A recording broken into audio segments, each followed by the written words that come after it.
Mga kababayan, ngayong araw po ng Sabado, June 20 na po 2026, meron po tayong pinaka-latest na weather update sa lagay ng ating panahon. Pero bago ho natin simulan, huwag niyo po muna kakalimutan na i-like, i-subscribe at i-share ang ating YouTube channel. Maraming salamat po. Meron na po tayong bagyong minomonitor at ito po yung nagbabanta ng pumasok sa loob ng ating Philippine Area of Responsibility sa mga susunod po na mga oras. Aalamin ho natin lahat ng mga detalye pati na rin po ang mga direksyon nito, ang mga lugar na posibleng maapektuhan. Kaya naman po kinakailangan po nating mag-ingat at maging alerto. So samahan nyo ho ko sa ating update. Sa pinakahuli pong pagtatala ng pag-asa, ito pong tropical storm na nasa labas ng ating bansa sa ngayon ay huli pong namataan. Meron po siyang 1,710 kilometers east of southeastern Luzon. Tinataglay po nito ang hangin sa 65 kilometers per hour. Alapit po sa may sentro at may bugso namang umaabot po sa 80 kilometers per hour. May pagkilos po pa west, northwestward, medyo mabilis po, nasa 25 kilometers per hour. So ngayon, tignan muna natin kung saan po ang magiging direksyon nito sa mga susunod po na mga oras at kung kailan ang direktang pagpasok nito sa loob po ng ating Philippine Area of Responsibility. So kung makikita nyo sa ating monitor screen, ipapakita ko yung tinatawag natin na track and intensity forecast po nitong tropical storm o tatawagin natin bagyong Francisco kapag nasa loob na ng ating bansa. So pagdating naman po mga kababayan ko, ang pagpasok nito sa ating FAR, no, ay pagdating po ng June 21 alas 8 po ng umaga, Sunday po yan, papasok sa ating Philippine Area of Responsibility bilang typhoon category. At magiging typhoon pa rin siya sa hapon po ng linggo. Lunes naman ng umaga, ito po ilalapit dito sa may bandang North Luzon. Kung makikita nyo sa ating screen, wala naman itong direktang paglandfall, pero magme-maintain siya sa pagiging typhoon category habang nasa loob po ng ating Philippine Area of Responsibility. Ngayon, alamin ho natin yung mga susunod na mga lugar na maaapektuhan o kung lalapit pa yung mga lugar na lalapitan po nitong tropical storm na nasa labas ng ating bansa. Inaasahan ho no, ngayong umaga po ng Sabado, June 20, 1,535 kilometers east of southeastern Luzon po ang magiging lokasyon ng tropical storm. Lalakas ito sa 85 kilometers per hour, tropical storm category. Pagdating naman po ng gabi, ngayong araw din po ng Sabado, 1,300 kilometers east of southeastern Luzon. Nasa labas pa rin ng FAR. Pero tulad na aking sinasabi, alas 8 ng umaga ng June 21, 2026, ito po ay Sunday. Papasok na ito sa loob ng ating Philippine Area of Responsibility bilang typhoon category na merong lokasyon na 1,305 kilometers east of southeastern Luzon. So ngayon, ito po ay nakikita natin na papalo sa pagiging typhoon, pero sa ngayon wala pa sa forecast natin kung ito ay magiging super typhoon ba or magiging mas malakas na bagyo, kasi dinoble check po natin yan sa ating tinatawag na advanced weather system doon sa ating tropical cyclone threat potential. Nakita talaga na ito ay may sirkulasyon ng malakas po na kategorya ng bagyo.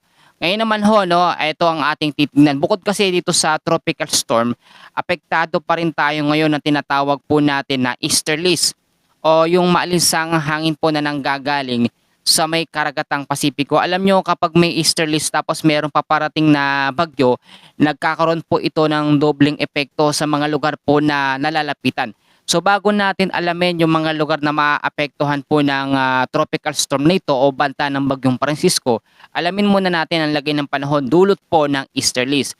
So sa parte ng Luzon, dyan sa may Metro Manila, asahan pong maulap na kalangitan na meron po mga isolated rain showers or thunderstorms dahil po sa mga localized thunderstorms. Sa parte po ng Calabarzon, Mimaropa, Bicol Region, partly cloudy din to cloudy skies with isolated rain showers or thunderstorms ang aasahan natin dahil sa easterlies.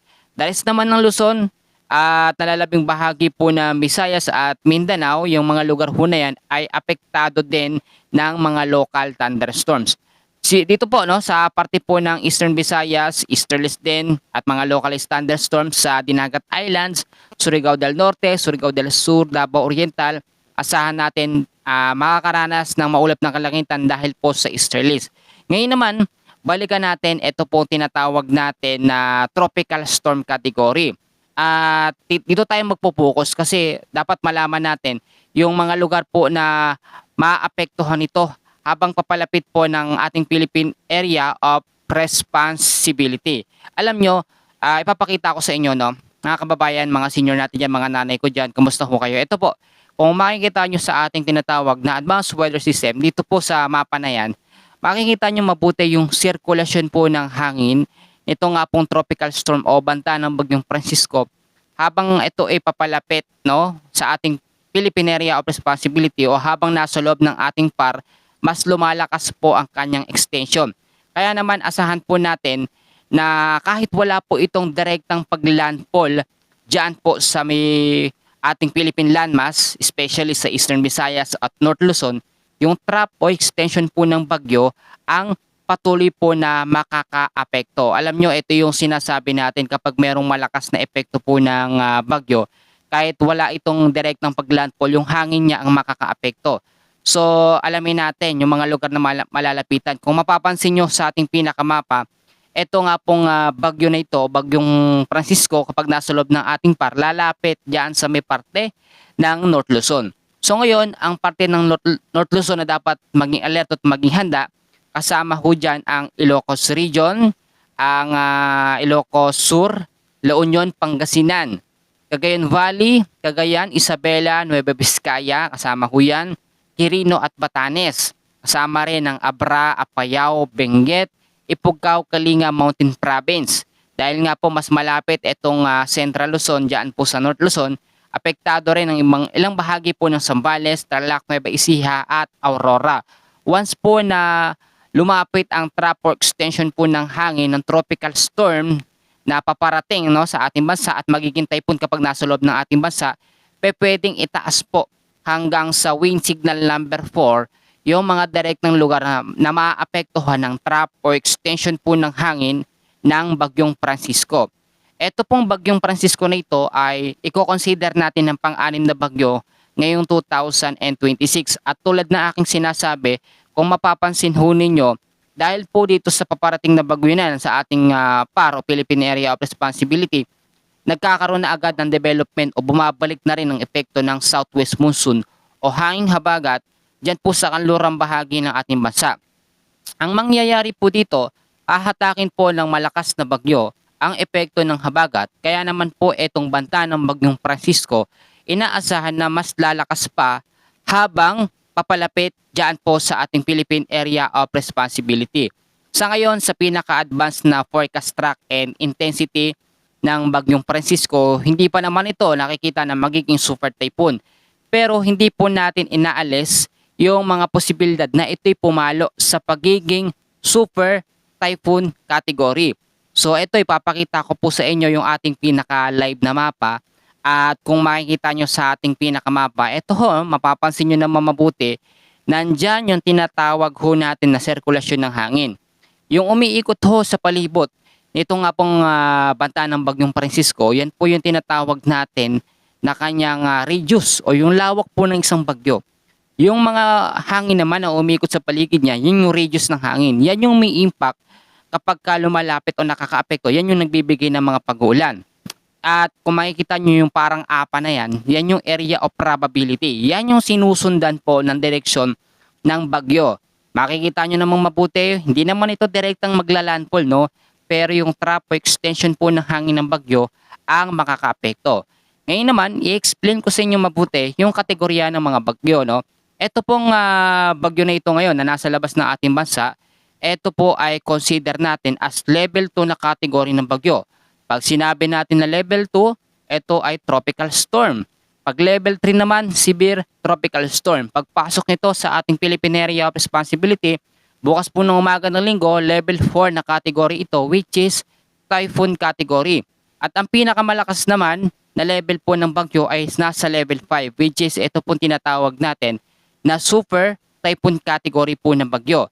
So ngayon, ang tanong ng mga kababayan natin, Kuya Francis, gaano ba kalakas itong banta ng Bagyong Francisco? So ganito ho, no? Pagka tropical depression kasi, ito ay nagtataglay lamang ng lakas na 39 to 62 kilometers per hour. Pagka tropical storm, yan naman ay nagtataglay po hanggang 88 kilometers per hour. Pag nasa level 4 o typhoon category, yan ay pumapalo na hanggang sa 150 hanggang sa 200 kilometers per hour na lakas ng hangin. And then pagka super typhoon naman, 200 pataas ang kategorya na lakas po ng hangin na meron. Pero ito ang kaibahan mga kababayan. Kapag typhoon category o malalakas na bagyo, malakas ang epekto ng hangin pero kakaunti. Yung dulot na hangin na ibinibigay nito o yung dulot na ulan ibinibigay nito sa mga direktang lugar na naaapektuhan. Pag mahinang bagyo naman o yung sinabi nating tropical depression, mahinang bagyo, mahina ang hangin pero madalas o madaming mga ulan ang binibigay sa mga direktang lugar na naaapektuhan. Ngayon, dahil meron tayong bagyong minomonitor, bibigyan ko ho kayo ng maraming paalala. Unang-una, kailangan mag-antabay po kayo sa ating update at dito sa ating weather channel kay Kuya Francis Weather Update, lagi po nating hinihimay yung mga detalye, pati na rin yung mga lugar na posibleng maapektuhan. So kahit pakinggan nyo lang yung ine-explain ko, malaking bagay na ho yun. Kahit wag nyo na masyadong tignan yung nasa screen natin. Yung pangalawa, dahil nga po eto, nagsisimula na tayo, may mga bagyo nang paparating. Actually, etong banta ng Bagyong Francisco, meron pang isang kasunod, no? Meron pang isang paparating. At yung nakikita, pwede din maging malakas. So ipag-pray natin na malusaw yung bagyong magiging kasunod nitong nauna, no? Ayaw naman natin magkaroon ng sunod-sunod na bagyo. Yung isang paalala ko pa, mga go bags, importante yan. Medical kit, flashlight, lahat ho yan, mga importanteng bagay. Isiplak ang mga kagamitan, ilagay sa safe na lugar para hindi mabasa. Kaya hindi ang mga bahay natin, i-double check po, baka mamaya no, ay walang tibay, tapos mga bubong natin, baka may tulo. Ngayon ang paghahanda na dapat natin gawin dahil meron ng bagyong minomonitor. Yung mga low-lying areas ho, sa Metro Manila, sa Visayas at sa Mindanao, maglinis na ng mga basura dahil once na magkaroon ng biglaang pag-uulan, asahan nyo ang mga biglaang pagbabaha dahil nga po sa dami ng basura. Lagi ko kayong pinapaalalahan na huwag tayong maging kampante. Porket maalinsangan o mainit yung panahon ng mga nakarang mga araw, hindi po ibig sabihin ito na wala tayong mga mararanasan na mga pag-ulan. Ito pa, sinasabi ng mga kababayan natin, yung mga nararanasan bang mga pag-uulan tuwing hapon, yun na ba yung sinasabing banta ng Bagyong Francisco? Actually, hindi pa po yun. Yun po dahil lamang sa mga local thunderstorms, dulot ng easterlies, pero yung iba yung magiging epekto ng Bagyong Francisco. Ang Bagyong Francisco ay mararamdaman pagdating pa po no, ng linggo ng umaga hanggang sa Lunes, Martes, and then sa Wednesday. Diyan na po yung pinaka-peak niyan. At ito po ay nasa typhoon category. Asahan nyo na medyo malakas yung magiging impact nito at magiging epekto sa mga direktang lugar na maaapektuhan niya.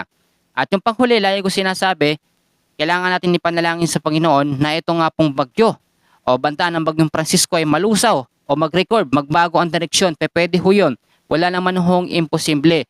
At isama natin sa panalangin na huwag masundan ito ng panibagong banta ng malakas na bagyo na nakikita natin sa tropical cyclone threat potential na magiging kasunod itong Bagyong Francisco. Sa pagtala po ng pag-asa, ngayon pong 2026 hanggang sa matapos pong taon na ito, nasa 13 bagyo na aktibo ang posibleng mabuo po sa loob ng ating Philippine Area of Responsibility. At dahil nga meron pa rin tayong banta ng El Nino, asahan nyo, kukunti naman ang bagyo, no? Pero pag may bagyo na develop, mas malalakas ang kategorya nito kumpara nung mga nakaraang mga bagyong nauna. Mga kababayan, babawi na lang po ako sa next update natin. Muli, ito ang inyong Kuya Francis, ang inyong weather forecaster ngayong araw po ng Sabado. Maraming salamat po at God bless po sa inyong lahat.